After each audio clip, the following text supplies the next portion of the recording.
Okay? Well, you know, here's what's going well, and here's where we're struggling. See, just that difference communicates something to our children. Say, yeah, this is going really well. I'm excited about this, but you know what? I'm struggling with this. Okay, go ahead. I just always notice that when you have those conversations with other parents, you realize how much you have in common. And I think that today there's always this pressure that you can feel from other parents sometimes, like, oh, you're not doing enough, or you're doing too much, or what's that person doing? But if we all sort of talk together, we realize that we all are, you know, similar more than, you know. We're all trying to do the same thing. Yeah, yep. And once people see, it's again, oh, we're being honest here. See, then that shifts everything. Okay? And so, okay. Just want to quickly on the principles over rules. I want to think about 3 possible situations for where you are. Again, it doesn't matter where you are because it's like a boat. You're tacking across different places. You're never always where you want to be. But I'm going to give you 3 options. At the center of our family is a person. The actions or the attitudes of a person. If that person's having a good day, we're all having a good day. Okay? Okay, nervous laughter in the audience. Then, the other option is we've got a set of principles and we're all really, you know, intentional with that and we're working on that. Okay? And then the third option is it's a little fuzzy. We may have principles. I don't know if we're on the same page. I don't know how intentional we are about them. Okay? So, how many people would say, I'd say right now we're centered around an individual. Right now. Right now. Right now.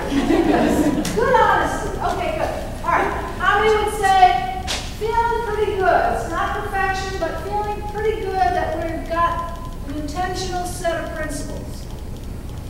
Okay? All right, and then how about fuzziness? I think it's a little fuzzy. And then there are those that cannot raise their hand. Okay, so again, whatever place you are, obviously the goal is to get to principles. Okay? And the thing is, see, sometimes when you've got somebody in the middle, okay, and everybody's like going around that person, trying to get that person to do what that person needs to do. Okay, and remember, what you pay attention to in your family, okay, what you focus on, all right, that's the thing you're giving the message to everybody. So sometimes what I see in families is I see everyone get caught up in following the actions or the attitudes of one person. Sometimes it's a parent. Sometimes we can affect our families negatively by our own, you know, being a workaholic, or maybe it's anger, or sometimes it's a child.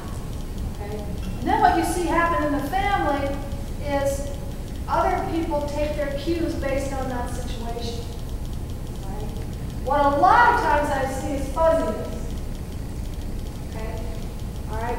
We were raised with some principles. Maybe some of them were very clear in our childhood. Maybe some of them were not. Sometimes our parents tried to do something. The principles were spoken but not acted on. Sometimes they were never spoken about, but we just saw our parents trying to be that. Okay? But what we have to do is we've got to get clear about what is at the center of this family. And I suggest you sit down and you've got some principles that you're working on here at the school.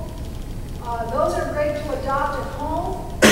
I know in our family it was honesty and responsibility. Those have been the 2 big things. Taking responsibility for yourself, big thing in our household. And whatever they are, you put them up. You talk about them. You eat, breathe, drink, live them. Okay? Your kids will roll their eyes, okay? But they will roll their eyes in a way that's sort of like deep down inside, they're excited. They will not be able to tell you that all the time, especially if they're probably in adolescence. Okay?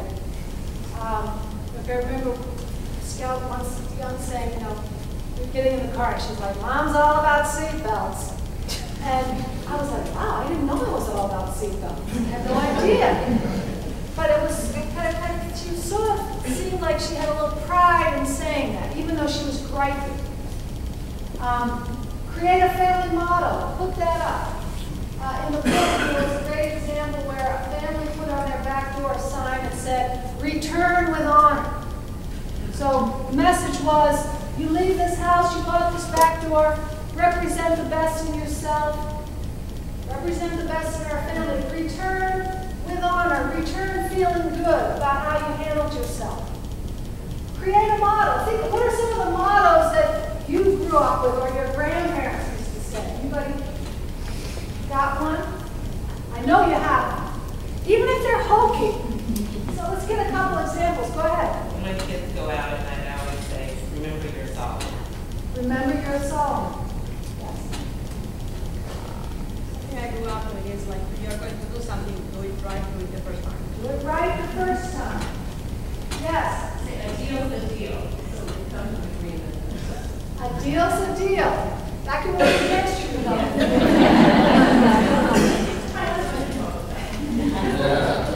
That's good.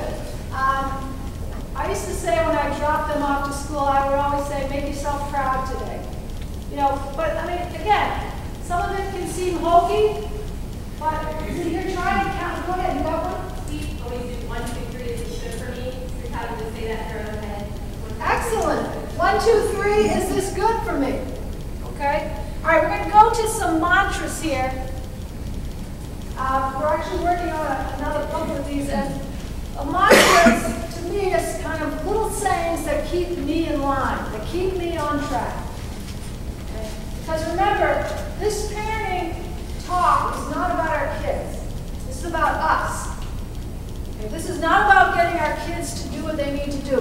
Because remember, you always want to be focused on helping your kids go towards their best, not trying to keep them from their worst. Okay? Your job as a parent, see, we have a job to do, we have to understand that. Okay? So it is our job is not to be their friend. It's like when Scout used to say, why can't you be friends like the other mothers? Okay? And I said, well, we can have friendly moments. But that's not our basic unit. See? Our basic unit is, I'm your mother. Now she's 19, almost 20. Now it's a different story. Now she, when I go over to her college and her friends, and they want to talk about things like sex, and they want to talk about all this stuff. And I'm just sitting there trying not to, just thinking, wow, they want to actually talk to me. So now it's a much different relationship. But you got to have mantras. And the first one, we are the parents. Okay, so let's say that in unison. Ready? We are the parents. Okay. That was pathetic. All right? That was just downright pathetic. Let's say it with a little more feeling. Ready? We are the parents. Okay, remember that. See, that's our job. See, they don't want to be in control. It's really important. Even though they may say they do. Okay, here's the other mantra. We are world class. If you're sitting in this room, your kids won the parent lottery. I'm not joking. I'm serious about that. Because, see, you have high expectations, which is critical. Okay? Now, maybe many of us need to let go of the outcome of those high expectations. That's where we get caught. Okay? But, okay, your kids, there are definitely places where you would talk about not loving your kids enough, but that's not the issue here. But world class, a lot of times we don't act world class. Okay? We act farm team. If you think of a world class athlete, they take care of themselves. They get a coach. They commit to it. We often put ourselves last. We do things for our children that they can do for themselves. Okay? And we get caught up in that. And then we're not ready for those capitalist moments when they come. Because we're not in shape. Okay, because you never know when the calculus moment is going to come. You never know. It's the timetable is not up to us. Okay. We engage with our kids. Now, what are some of the things our kids say to us to get us off track? What do they say? Give me some examples. You've ruined my life. You ruined my life! You don't understand. You don't understand. You've never understood. I used to get that. You have no clue. You don't trust me. We all know who the favorite was. What else is said? Yes. I get a vote. I get a vote. Or man used to say to my husband, "You're not the boss of me, right? Mom is. You're not the boss of me." That's when she was like 2. You are not the boss of me. Okay, what else can they say to just get us rattled? Whatever. Oh, Mahalia used to go, chill. And then I would go, "You want to see chill? I will show you chill. You are not going to like chill." See? It's pathetic. So they get us going. And what happens? We get off center. We're no longer world class. Maybe got it. Okay? We're going to do a quick exercise. Just quickly pair up with somebody. Okay? Get a partner. And decide who's going to be the parent and who's going to be the child. As you listen to your child, and if you don't have to say anything, see, the more you talk in these situations, the more you lose. So that's another one. If you just are like,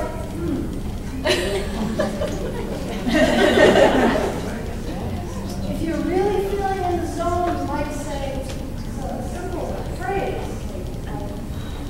Nevertheless, we are going to do this. But you're going to go to the calm. So parents, I want you to go to that calm, and then kids, you'll see what you can do. All right? Try it again. Go ahead. Okay, kids, how did that, what was that like? Okay? A little more frustrating. It was a great scene over here. He was doing awesome. He just kept ramping it up. I hate you! All right, any more for the kids? Yes. What I noticed about the kids in the first one is you have a focus. You got one thing you want, and you keep hammering at it. This disarms that ability to have focus because all of a sudden okay, what's plan B? How am I going to manipulate the plan C? So it actually forces me to stop and think rather than just keep. All right, parents, how did it feel at time? Great. Right? You start to see, you get to step back. You see the ridiculousness of what's happening. Or maybe you see your child looping, Okay. Yes. I was just going to say, with his really hostile words the first time, I was reacting to the words and just arguing. I was so offended by the words. Right. And then the second time, when I was quiet, I was noticing the hurt behind the words. Yeah. And starting to realize he had a valid point.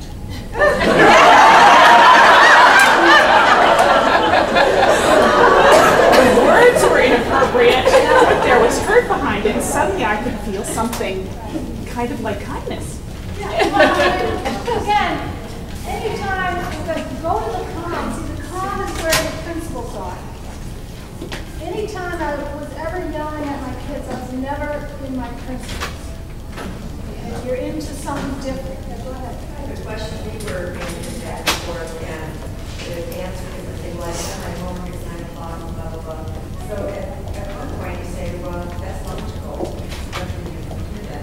But then there's that truth part. They really have that. Right.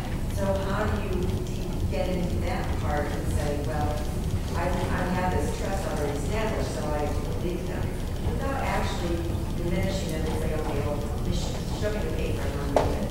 And are you saying you do believe him, or because of the past, you're not sure he's telling the truth? I'm just saying in general. I mean, I'm saying you have to have that established, but when you are new at this, Right. how do you get to that point that you don't want to ask them, well, I don't, I guess that's the part we start talking about trust. Part of what I think, I usually put something in between us, like I have a piece of paper that of expectation, so it's not me, it's paper, and they make themselves respond to the piece of paper in agreement. Well, I would also say, careful, trust is a tricky thing. That can sometimes be a red herring. You know, I can't trust you, you don't trust me. Okay, so I think there's always, you know, again, what we're trying to do is, see, you can have a lot of discussions when there's the respect. Okay, so what we're trying to do is teach our child that, you know, they can't control things this way. Okay, so a great line at some point, you know, if a child is, like I know one of our children, you know, she struggled with the tone of voice, and I would probably not trust her. Okay, but to say, no, I'm sorry, this is unacceptable. When you're going to have a different attitude, we can have a discussion about it. Okay? But like you say, see, you don't want to engage. You don't want to engage. You want to go to the calm. And why do we want to go to the calm? Because that's where our principles are. Okay? That's where our principles are. Because just like you said, you can step back and you can ask yourself, what I always used to say to myself, what would be the most difficult thing for me to do? Okay? And does it align with our principles? Because I tend to want harmony. I tend to want harmony. So I always have to catch myself. With our son, like I said, he's got an autism spectrum, and we used to have in our family, it was a joke. It wasn't a joke, but it was sort of how we all worked through this. We had, okay, code green meant everything's well, everything's going well. Okay, that's code green. Code blue means something's happening. There's some things starting to happen. Okay, everybody be on alert. Code red was like we're in a full meltdown. And so the kids came up with code red was like every man for himself and get back to home base. That's the keys to code red. But a major moment was where we went to the Yarmouth Plant Festival. And Harrison was about 8 years old, and we were trying to, you know, the guy had taken out all of the junk out of his diet to try to help him. And at that point in his life, he was really, he's trying to just go to another place. He just go into the family. And so we parked the car, and my husband's going to get coffee, and I'm in this little store in Maine. And again, I tended to probably overfeed him, but he wanted candy bar. He wanted candy bar. I remember the doctor said we cut all that out. I'm not doing candy, I'm not doing the sugar. We can go in and maybe get some water or something. And of course, we're in the store. And as you can imagine, that he did not process that well. And so he started running around this little store. And the store was probably no bigger than this section right here. It was a little tiny store. And he started running around. And he pulled down a candy thing. You know, he's just running around the store, out of control. And at that moment, I started to get real worked up. Then I just said, okay, go to the car. Go to the car. And I walked over, and he was kind of on the ground, flailing around. And I just leaned down and I said, you need to get up. You need to apologize and pick up the store, or I'm going to take you out of the store. And, you know, I'm sure he did hear me, but again, we've always sort of had the philosophy, we are going to treat him like he's capable of figuring this out. And then again, you know, my husband wasn't with me, the kids weren't there. And I don't know, I just, something, you know, my parenting instincts is like, you have to not treat him like he has autism, you have to treat him like he's capable of figuring this out. And so I said, you need to do this.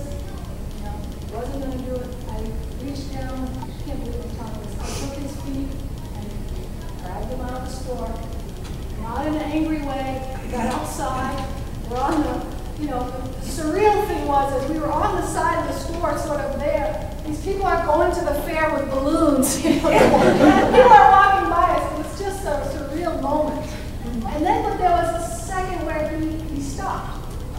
said, I'm sorry. I said, okay, pick yourself up, go back in that store, apologize, pick up that candy. And, we went back in the store, and there was this great, luckily it was Maine, and, Mainers are big handle on. This woman's like, oh, don't worry, I got a couple like that at home, So, they're eating this stuff, and again, it's like, let go of whether you're a flourish or what, to me, it was like, this is what I think is the right thing to do. And as we're coming out, of course, my husband now is coming with the coffee. And I'm like disheveled. Like, you have no idea what we just went through. But when you go to the calm, you know what your principle is. When we are looking, what happens a lot of times is we love our child and we try to seek their love. And we're looking for those scraps of affection. And it's like we've got this image that we're going to have a moment. And we have a fantasy about what that moment is going to be like. And sometimes we will crawl through barbed wire to get a scrap. Okay? Instead of that zone of respect around you, see? Our kids need to respect themselves. In order to respect themselves, they have to respect us. And in order for them to respect us, we have to respect ourselves. We have to realize, yes, I am a good parent. See, you don't have to be right. Sure, you made mistakes with your kids. I mean, there's been times I've let my kids down. But I know overall that they were lucky to have me. And that's the way you have to feel. And so every situation, even, again, we don't mean this, but we label our kids. This is my easy one. This is my tough one. Right? This is my athlete. This is my student. And we don't mean to do that, but we do it. And that puts them in a box, and we don't want to put them in a box. So what we had in our family was we had our older daughter, again, who did great in school. See, her attitudes only came out at home. She was a great athlete, good student, okay, but she took me on every chance she could get, okay? And then we had our son, and we were working hard with him, and then we had this child in the middle who never got a B in her life, who was the easygoing, and see, I did her a disservice at times because she was our achiever. And there would be sometimes I would be just like, can I just spend some time with you? And think, I just want to go with this child because I know there's not going to be a tantrum. I know she's not going to challenge me. And so we had to learn to give each child has their own unique potential, their own strengths, their own challenges. And that's where when you go back to these principles. And I had a big lesson with Mahalia because I kept trying to seek her love. When she hit a point where she was just constantly on me. Constantly. And always, she was like a take no prisoners kind of girl. And of course, what do? We get into parenting from guilt. I'd say, gosh, you're spending too much time with your brother. I work. You just go through all these things that get you off of your principles. And a defining moment for me, we were at a store shopping, which was always difficult with her because, I was raised, you buy big and you buy top quality. Your clothes are a little big, so you grow to it. Whereas this generation, you buy cheap and you buy, 3 sizes too small. So it's always about with her. But we're in the store, we're looking for cleats. This was a major wake-up call for me. We're in the store and she's complaining about the cleats. Because, Maine doesn't have good cleats. And I'm talking to her. I'm negotiating with the terrorist attitude. And I say, oh, come on. I'm doing this. But then it has, I want to go to New York, or I want to go somewhere and get cleats, And by the time I'm getting so frustrated, I'm like, you better change your attitude right now, young lady. And then the clerk comes. I'm like, oh, hi.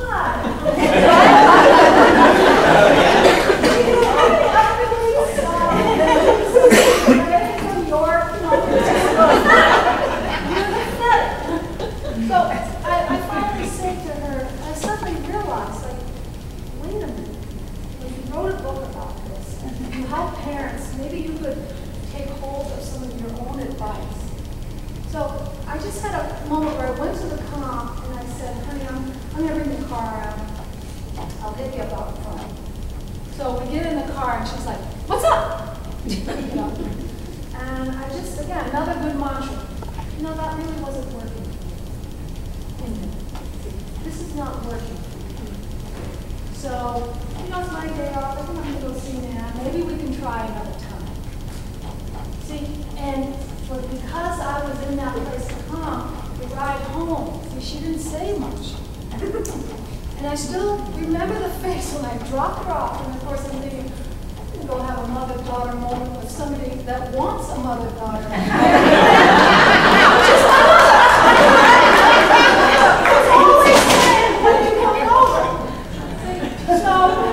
As I dropped her off, she's in the yard like this. What just happened? I was about to get the police, and now I have nothing. But, you know, it was a moment to realize, you're going to respect me because I'm going to respect myself first. And again, she's a great kid. She was a great achiever, but she needed me to be a better parent. She needed me to elevate myself and let go of the scraps. And her freshman year in school, she's about to graduate. She just called me last night. She got a terrific job offer, mostly because she's got that chutzpah. Okay, she does take no prisoners, and she's got that chutzpah. But her freshman year in college, I was sitting at my desk and she sent me this PowerPoint. She said, I did this project on a leader, and you know, it's about you. And you know, it was like, I literally shut my door, just started bawling.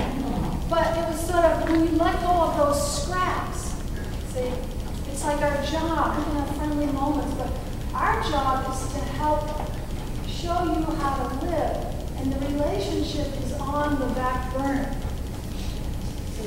And after that shopping trip, we would laugh about, we laughed about that, and we laugh about all these things now. Of course, they weren't laughing then. But then we would go shopping, and if she'd started down that road, you remember when your mother would just give you that look? Remember the power of the look? See? And that look meant, do not mess with me. See? You do not want to go down this road. And we need to bring that back. And when we respect ourselves, we bring that back. So love your child. Do not seek their love. See, the love, they will come back to them. Go for the respect. The character culture, sow the actions, whether it's reading to your kids at night, lighting candles, but even if you have pizza, taking a child on an individual outing, you know, if you have multiple children, create those actions. Get involved in the programs here. You know, your kids, I remember kids saying, you know, about this kind of parent program, a kid saying in Illinois, yeah, we do these kinds of things. Again, rolling the eyes, but deep down he's proud that his parents do these kinds of things. It will pay off. Give your kid a job. Have a family meeting once a week where you talk about what are the principles, okay? What are we trying to work on? Pass the responsibility around. We have something that we call mandatory fun. Here's an activity. We're all going to do it, whether you think it's fun or not. It doesn't matter. And you pass around the responsibility. We call that forced family fun. Forced family fun. The kids at our school call it punishment. You have to do this. And so, you know, over the years, our kids, especially when they were little, they loved mandatory fun. Because rather than, again, try to create these moments, okay, where everybody's in agreement, you've got consensus, it's not going to happen. You just say, all right, Scout, it's your turn. She wants to go sledding. We're going to all go sledding. And if you don't have the right attitude, too bad. Get out there, okay? And you will do things just like in vacations you have with your parents. Even if it's not fun at the time, it will be fun years later. Laugh at inspiration. I think there's 3 ways we inspire our kids. We got to share our struggles. We got to be real with them. Okay? Here's what's going well. Here's what's not going well. I'm not saying everything in your life you need to tell your kid all the details. But if you act like everything's fine, what you're teaching your child is do not trust your own instincts. Because they know when things are off. And remember, they need their instincts in the youth culture. They need to have a compass. They need to have that moral compass. They need to have instincts. I love that. 1, 2, 3. Is this right for me? Take risks. I've asked kids all around when we've done kid programs, where have your parents inspired you? And kids will say, they changed jobs. They found a job that they really wanted to do. Someone went back to school. Someone dealt with their parents. Someone got in shape. They took a class. They stopped drinking. They dealt with their mother. See? And then modeling the daily character. What do you do every day? What do you do for the person that can do nothing for you? How do you treat the toll booth operator? When you walk by trash, what do you do? Okay, your kids are watching. So as we talked about, understand our job. Raise them to be accountable to life. In a situation, sometimes I used to say, what would I do if this was the neighbor's kid and not my own kid? Build those family traditions. Believe in their unique potential. Believe in the larger forces at work. These things we came up with, you can't teach all these. Sometimes you have to get out of the way and you have to let other people teach them. And finally, as Young said, your growth is the ultimate legacy. When our children speak at our funeral, they are not going to talk about our SAT scores. They're not going to talk about necessarily all of our successes. They're going to talk about the kind of people we are, okay, the kind of people we tried to be. Okay, they're going to share stories about times where they saw us trying to do things, okay, improving ourselves. That's our legacy. And as Eugene Delacroix said, when we do the right thing, we raise ourselves in our own eyes. So it's make yourself proud. See? Okay, you want to go to Harvard University? Go after it. Go down there and see if you can make them see that you're valuable. And if it doesn't happen, okay, all right, how are you going to handle that? Okay, go out and take the energy. As you say, there's a phrase at this school: quest for your best. See, it's not about the outcome and the trophies. It's about going after that quest. Ralph Waldo Emerson, chief one in life is somebody who will make us do what we can. And that's part of our job, and it's partly stepping back and letting people in the life help our kids get there. And the last thing I want to leave you with is Pablo Casals, as you may know, world-class cellist. It was a great interview. He was 96 years old. And this reporter said, Mr. Casals, you're 96, you practice 6 hours a day. Why do you need to do that? And he said, because I think I'm making progress. So that's the way we got to view our character development, is that every day, it's not about being right. It's about getting out and doing our best. Because our children, they will thank us in the long run. Now remember, the meter doesn't really start in terms of character until they're 30. Okay? So all this stuff we're doing, 30 is when their character starts to plasticize. So remember that. So good luck, and it was great to meet you.